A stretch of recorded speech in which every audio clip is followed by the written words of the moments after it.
I guess we can move on to Lifeline. Can you still push Doc around? I don't think you can push Doc around anymore. Yeah, you can't. You used to be able to push Doc.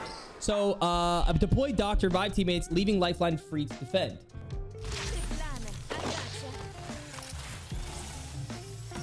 So, as we know, Seer's passive, or Seer's Q, cancels revives. What it should say is to revive teammates, leaving Lifeline free to defend. All right, can you switch to Revenant for me and try to do the Q?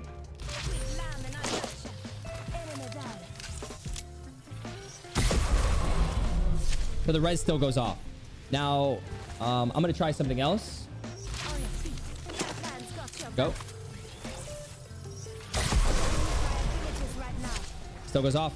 So, in the passive, what it should say is deploy Doc revive teammates, leaving Lifeline free to defend. So, deploying the Doc to revive teammates, leaving Lifeline free to defend.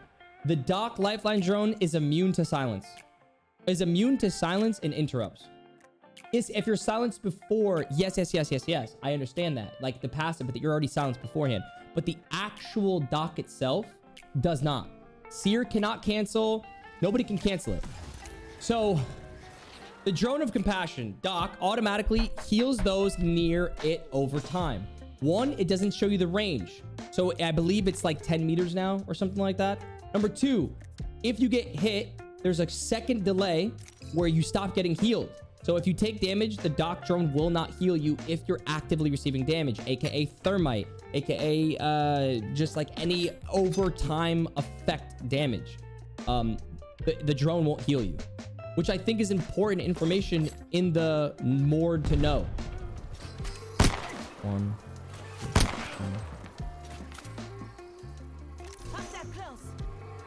A little bit more. I believe it's 6 meters, yeah. So the HP, how much HP had the drone heals infinitely until it's done.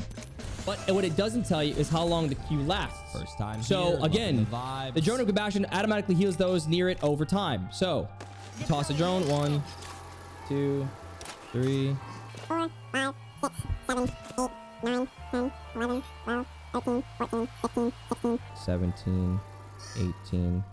Wait, no. What's 20? I'm bad at math. No. I have gold helmet. I was wondering what the fuck was going on. So 45 seconds originally, right? 20 seconds. The drone lasts 20 seconds, heals infinitely. So description, if we think the Drone of Compassion automatically heals those near it over time for 20 seconds. Any damage taken will interrupt the healing process on a 1-second cooldown before the drone starts healing again. Combat revive passive. The Doc revive passive cannot be silenced and cannot be canceled. That is extremely fucking important information that should be in the description in the game for newer players. It should be. I didn't know that until recently. Kano drop pod full of high quality defensive gear. The thing about the ultimate care package, which should be noted, is it's smart loot. What smart loot is, which it should be like calling a drop full of high quality defensive gear that is based on what items and heals you currently have. AKA, if you have an R301 and you call in a care package and you have a blue light mag, it could give you a purple light mag. Looks at your loadout and sees what you need. If you have a purple shield, it drops a gold, for example. Exactly. It's smart loot.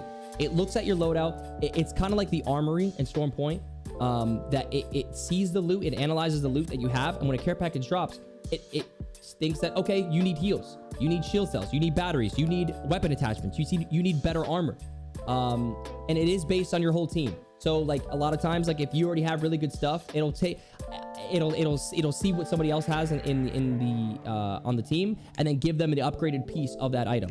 And I think that's really important to note as well. All right, so Lobo doesn't have armor. It dropped blue. It dropped him a blue helmet. It dropped him a Phoenix kit, and it dropped him a battery for heals and weapon attachments. So like it knew that he needs like pretty much good stuff. Jack, do you mind getting like a purple armor for me? Okay, so Jack has a purple armor now. what's going to happen is most likely, I'm going to call him the second package just so he has a purple armor. He's probably going to get weapon attachments. He's probably going to get heals. And he's most likely going to get a gold armor. Well, now you might get a knockdown shield. Gold armor. Knockdown shield. Heals. And see? So it gives him that upgraded piece of the of equipment. So that's one of those things of like, it's smart loot. It decides what you have. And I think that's important for newer players to have in a description of like, click for more. Okay, so cool thing about the Lifeline drone as well, the dock, you can revive 2 people at the same time. And it works with backpack, the backpack passive. So in the passive, it says deploy a revive to revive teammates, leaving Lifeline free to defend. Can revive both teammates simultaneously. It's always been like that, yeah. Pick up gold bag even works after res was initiated. Wait, pick up a shield? Buddha?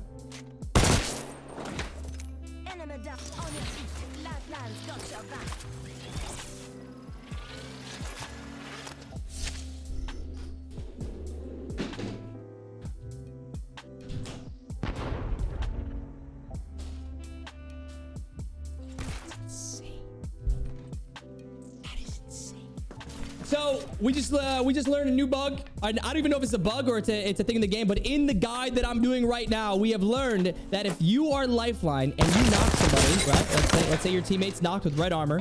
If you start the revive and then pick up the backpack after the revive has been started, they revive with gold bag. All right, Pathfinder, right? Scan a survey beacon to reduce the cooldown of zipline gun. This is my favorite. This is my favorite. Not a lot of people know this, right? And it's one of those things where it's kind of frustrating because, again, you can go to the passive and say, scan a survey beacon to reduce the cooldown of zipline gun, okay? To reduce the cooldown of zipline gun. Zipline gun is your ultimate. It lowers the ultimate ability by 10 seconds per beacon scan, right? If you scan 3 beacons in the game, your ult zipline gun is now 30 seconds lower, and I think you could stack it like 4 times or something like that, whatever. But that's not even the important part. The important part is when you're wait, no, it's 10 seconds. So here is what they don't explain in the passive. When you're playing Pathfinder, a lot of the times I'll set a zipline to the beacon, or I'll get to, let's say there's a beacon in front of me. I'll set my zipline to here. And then when I scan the beacon, scanning the beacon refreshes your ultimate cooldown. It gives you another zipline gun. And it lowers it by 10 seconds. It does not say in the passive that it gives you an entirely new refreshed ult. So if you scan, if you set a zip line, you scan the beacon, you automatically get another zip line. So it means, and rotation, you could take the zip line all the way to that spot right there, and then set another zip line all the way over here if you really wanted to. You could set 2 zip lines in a matter of 10 seconds, and it's a huge amount of distance covered, right? So that is something that, again, is not explained. Yeah, and a lot of people have known this, but it's like it's not explained for the newer players in the game that scanning a beacon refreshes your ult. Grapple to get out of reach places quickly. It does not explain in the queue for newer players that depending on how far you travel, increases the queue cooldown. Example, if I make a quick one, it should be 10 seconds. Oh, just 8 seconds. So it was a bad little, grapple, right? It was 8 seconds. It was a quick grapple from point A to point B. If I make it a little bit longer, it'd be like 15. Yep, it's like 15 seconds, right? Oh, that's why. I'm like, why? I'm like, what the heck's going on? I was like, it should be like. And if I do like a max grapple, it should be 26. Or, well, sorry, gold helmet, 30.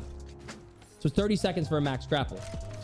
So the meters ratio, I don't have the meters ratio, nor do I think it's like that super important, because I think it goes by chunks, right? So like, for instance, if I do like a quick one, I think it's like 10 seconds. So like point A to point B, like this right here, it's like 10, right?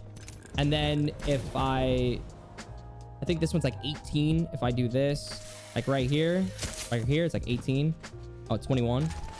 And then, let me see. I think I can make it shorter. It's 15. There it is. So like, it goes up by 3 seconds, it seems like. Just kind of goes off of the range of how far you travel. Scanning a server beacon, reduces cooldown on zipline gun. We know it refreshes the ultimate. Grapple changes on the cooldown, change on the distance traveled. Also, that includes vertically. So if like I go really, really high up, like if I just go like this, doesn't matter. It still counts. As you saw, it went up to like 15 seconds. It's all about distance traveled. I go up, but I go far. 21. Yep. It's not necessarily about time. Time doesn't really do anything. It's distance. I don't really think there's anything about the zipline gun. Oh, well, create the zipline, right? We can get the max range. And I think the max range is, I think it's might be something good this way. 100 meters. Let me see. Let's explore this way. It's like 125 if I had to take a guess. Ready to fly on a zipline. I am. Let's go this way. 130? 135? I don't know what the max range is on it, but I know it's got to be pretty damn close. So 130 meters is a zip. I think that's important information because sometimes when I look at this, I'm like, can we make this? I would ping a lot of the times, you know, Wraith portal. What it doesn't explain, it says link to locations with portals for 60 seconds. What this passive doesn't tell you is the range is 75 meters on the portal. So you'll see a lot of players, if there's a package in front of them, a lot of times they'll ping and they'll go, oh, 60 meters. They can run a portal from here to there and know that they have some length left from their portal in case shit gets crazy, right? Or they can make it a little farther or anything like that. It's like, those are little things why range is really important when describing like what a range ability gets you to do. So Pathfinder, zipline gun, range, right? 130 meters. You understand that, right? So that is just like another big, another big passive. Didn't know ping gave range. Yeah, ping gives range. So if you ping, you look right here, 66 meters. A lot of times when you're, let's say you're scoped in, it's 75 meters for Wraith portal, correct? So a lot of times what you do is when, let's say you have a Kraber in your hands, right? So I have a Kraber in my hand and I see somebody super, super far away. I'll ping, let's say, I need to go really far. So what I'll do is, in zip lines, by the way, they stay permanently.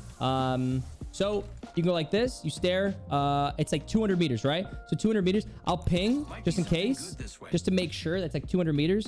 And then I'll line up the shot for 200 meters. So if I had to shoot that line right here, this line, that line right there is 200 meters. I'll line up 200 meters and I hit that line. So you can see my bullet mark on the line because I lined up 200 meters. Hit it every time, right? Because like that shows the distance when you're scoping in. So that's like pinging. Pinging is like used. You'll see a lot of pro players and stuff like that. Whenever they snipe, they'll ping like this and then they'll scope because they're trying to get the distance. Zip lines can be broken by doors, yes, if you put it in front of it. Now, another thing about zip lines that they don't tell you, and I think this is important for I think this is important game knowledge. This is something I don't know how they could necessarily add to the game without you knowing how to play, but I think it'd be kind of good to describe it maybe in Pathfinder since he has his own zip line. But you can only bounce on the zip line 3 times before falling off. The first time you can grab, you bounce off. The second time you can bounce off. The third time is a little delay. And then you grab on. And then if you do it the 4th time, you fall off. Example. 1, 2, 3. And you grab on. If I try to do it a 4th time, I'll fall. You could technically grapple the 4th, but this is something that is for all characters. What you can do is I wonder actually 1, 2, 3, grab on, hop off, grab on, fly in the air. It resets your grapples. No, it doesn't. You can just grab onto it again. That's it. And it does not reset your grapple. It does not reset your jumping. So I think that's enough for Pathfinder, right? We already know we can scan beacons, things like that. So you hear voices when danger approaches. As far as you can tell, it's on your side. What kind of passive explanation is that? Is that an intro to a fucking book? As far as you can tell, it's on your side. My bad. I didn't know we were into fucking poetry. I need to know what the fuck my passive does. Let me tell you. Your passive if somebody scopes in, if it's a sniper or regular AR, it's a regular AR. Actually, do you guys, okay, Jack, can you scope on me with an AR? Oh, it doesn't work in the range. That makes sense. Well, anyway, someone's got a shot on me means it's like a couple different voice lines. She goes, someone's got a shot on me. It means that somebody's scoped in on you with an AR, but not a sniper rifle.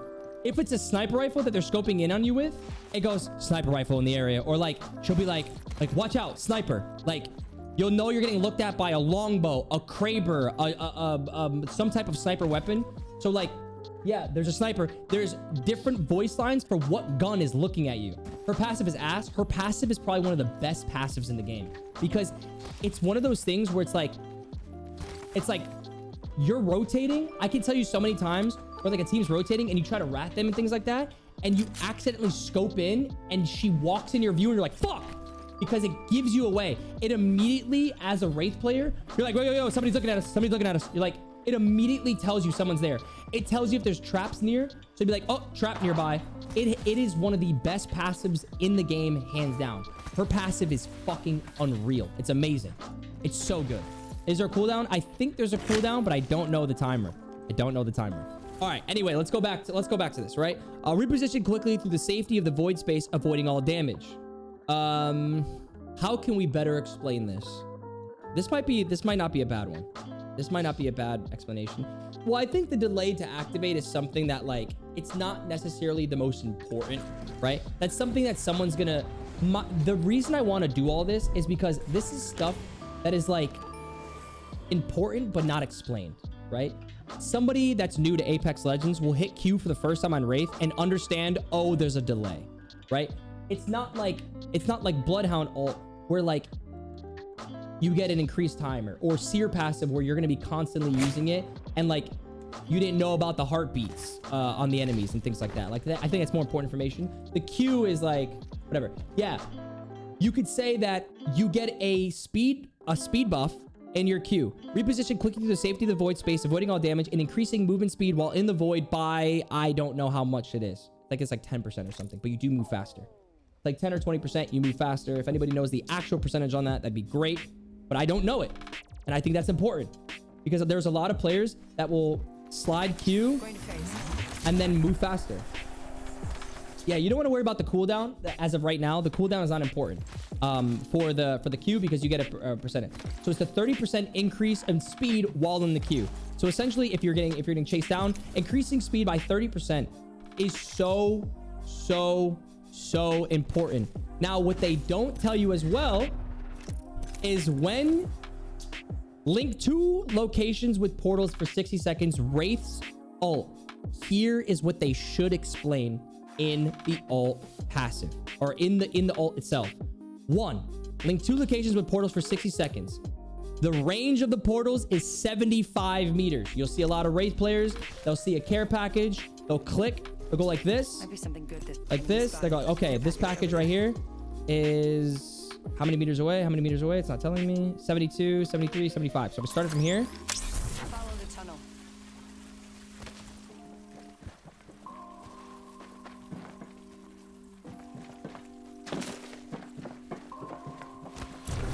75 meters. You loot the package, you take the port back. Right? Now, what they don't tell you as well is I don't have the exact seconds on when a portal lasts. It's in my Wraith guide. I can't remember it for the life of me, but it is so important to know this. It is so important to know when your portal lasts. It is 26%, and I think it's 36%.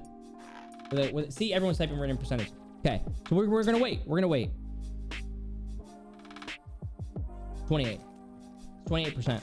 Now, the gold helmet completely changes that as well. Now, something they need to explain in this as well, something they need to explain because it's stupid important as well, is the portal, when you use your ultimate ability, it makes your active ability instantaneous. So you'll see a lot of pro players go like this, they'll port, and they'll Q. It becomes instant.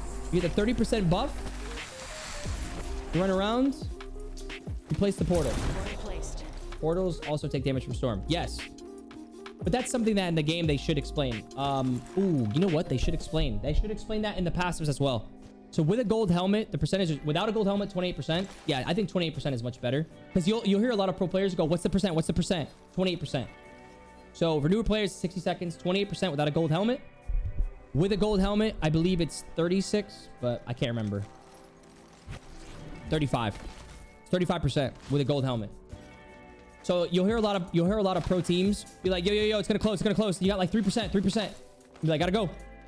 Now, I do understand that as well. When you portal, when you drop from height straight down, it does not use percentage. That is also correct. So if I portal from height, Placing a portal. drop straight down, it doesn't do anything. That was only 4%. And I traveled all that distance. Yeah, so it's length, not height. Okay, so in the for more, it should say that the portal in the storm, if both ports are in the storm, the portal will disappear after 3 seconds, I believe it is. If only one portal is in the storm and one portal is out of the storm, then it's good. And the same thing with Lifeline drone. If the Lifeline drone, the dock heal drone, it will break in storm after 3 seconds or 4 seconds. Okay, it's 4 seconds. Sure.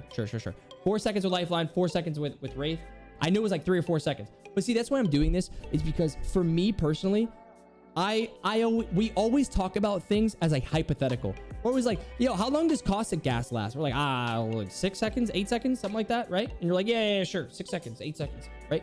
But I think it's so good to just understand for these newer players who are playing the game to be like, okay, drone lasts 4 seconds.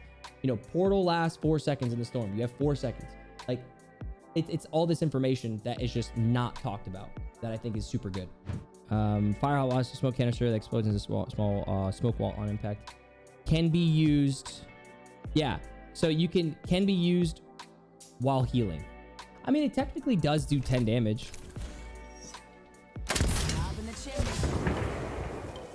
Yeah. So I guess if we had to look, right? If we had to look at Bangalore's passive, I think her passive is explained fine. Taking fire while sprinting makes you move 30% faster for a brief time. I think that's fine. I think they should just tell you move 30% faster. You know, just for the sake of having the percentage for, you know, people, but you do move faster. First time here, loving the vibes. I think maybe they should say the cooldown of it, like, because it happens every 5 seconds. Does it happen every 10 seconds? I don't know that answer. Actually, can you guys shoot at me, and we'll see how long this passive it resets. Just like shoot at the ground, not at me. 1, 2, 3, 4, 5, 6. 7. Oh, there's no.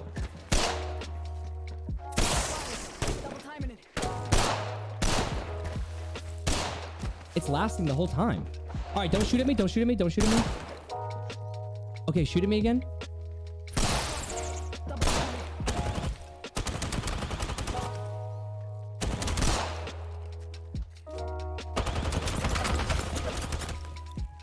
The passive doesn't go away. Is it a firing range glitch? I think it lasts permanently as long as you keep getting shot at. So now we know that information about Bang passive, which is kind of fucking cool. We'll get some more detailed stuff on that. We'll just kind of go back to what the guide is supposed to be about. But real quick, I think the Q should have information that, one, it can be used to break doors. And it does minimum 10 damage. I think that's important to note because we already saw what 10 damage can do when Seer passive or the Seer Q was doing 10 damage. We saw how much you can snipe people. So if you shoot somebody inside of a building, you can keep smoking their building and hitting them for 10 damage and with the canisters and things like that. But the ultimate call an artillery strike that slowly creeps across the landscape. Now here is where I think there needs to be some level of explanation, because the ultimate bombs land where the ult landed. That's the first row that it starts, and it goes in the direction of where you threw the ult. So like call an artillery strike that slowly creeps across the landscape in the direction the ult was thrown, and the direction of the artillery strike was thrown. So if you want to throw it like let's say I pull my ult. If I throw my ult here, the bombs will start where that line starts. If I threw it here at my feet, it starts to go here. If I throw it this way, now my ult will go this way. It goes at the directions, right? And it also slows and damages enemies inside of the ultimate. So like if I throw this ult like way far forward like this, it'll start from right there. See how that line started? And it should hit them, and so 40 damage. It does 40 damage, and it slows them for, I believe, 8 seconds, but I'll do it on my own just to make sure. So I place this ult down. It'll start from this line now, right here. So it starts. It goes forward in that direction. I'll get hit by it for 40 damage. 5, 6, 7, 8. Yeah, it's about 8 seconds. So 7 to 8 seconds is your stunned for about 7 to 8 seconds. Or you're dazed, not stunned. Sorry. You're dazed for 8 seconds. But yeah, so like, and it goes into direction again. So like, let's say for instance, you know, you're running. A lot of times what you can do is you can go like this. You can toss your ult behind you. And because I threw it behind me, it'll all start to go that way. So the ult is going that way because I threw it that way. Wherever the direction I threw the ultimate, that's where the ult goes. It does stun teammates. It's not even just an ability guide. It's explaining the in-depth tooltips of the characters because there's so many things in this game that just aren't talked about in the tooltips of the characters. Like, you don't know Bang Smoke does 10 damage. You don't know that it's the artillery strike goes in the direction that you throw it. You know, you didn't know that, you know, Bloodhound's ult increases anywhere between 5 to 15 seconds depending on the timer that your ult is at. So if you're at 3 seconds left, it goes up by 15. If you're at 25 seconds, it goes up by 5. Like, these are all little tips and tricks that just aren't explained, that are stupid important. We learned about like all these characters. Like Seer is probably one of the most broken ones, right? Like, no Valkyrie, you can't see Valkyrie flying in the ult. We talked about Wraith passive, how, yeah, facts they don't tell you, right? Like facts that Apex doesn't tell you.